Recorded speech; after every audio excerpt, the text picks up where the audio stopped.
ঝাৰখণ্ডৰ মুখ্যমন্ত্ৰী হেমন্ত সোৰেন শপত গ্ৰহণৰ পিছত প্ৰথম কেবিনেট বৈঠকত অসমৰ আদিবাসীসকলৰ অৰ্থনৈতিক সামাজিকৰ ওপৰত বুজ লোৱাৰ কাৰণে যোনটো এক্সপাৰ্ট কমিটি গঠন কৰিছে তাকে আমি জয় ভাৰত পাৰ্টি তৰফৰ হৈ আমি আদৰণি জনাইছো।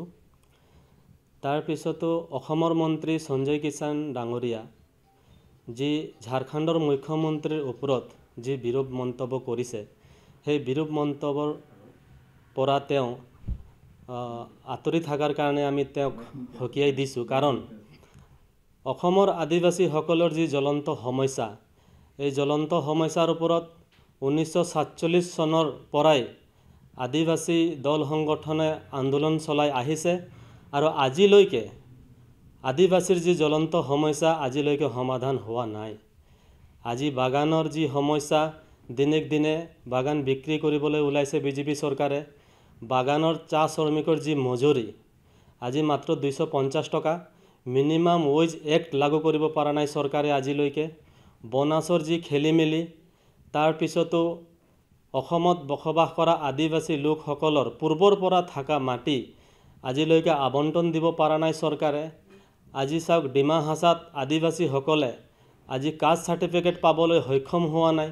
বিভিন্ন সমস্যা আমাৰ মাজত আছে আৰু আজি এই সমস্যা ওপৰত আজি অসমৰ MLA হওক বা মন্ত্ৰী হওক আজিলৈকে কোনো ধৰণৰ তেওঁলোকে এছেম্বলিতে হওক বা পাৰ্লামেণ্টতে হওক আজিলৈকে কোনো ধৰণৰ তেওঁলোকে মাত মাতাৰ পৰিলক্ষিত হোৱা নাই।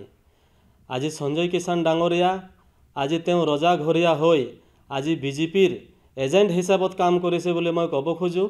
কাৰণ আজি তেওঁ নিজে চাহ শ্ৰমিকৰ পৰা এজন বিলং কৰে আৰু তেওঁ চাহ শ্ৰমিকৰ দৰত বুজি পোৱা নাই। আজি চাহ শ্ৰমিক বা আদিবাসীসকলৰ যি সাংবিধানিক যি প্ৰাপ্য আজি সাংবিধানিক প্ৰাপ্যৰ পৰা চৰকাৰে বঞ্চিত কৰি ৰাখিছে। আজি কিন্তু তেওঁ আজিলৈকে মাতা নাই। গতিকে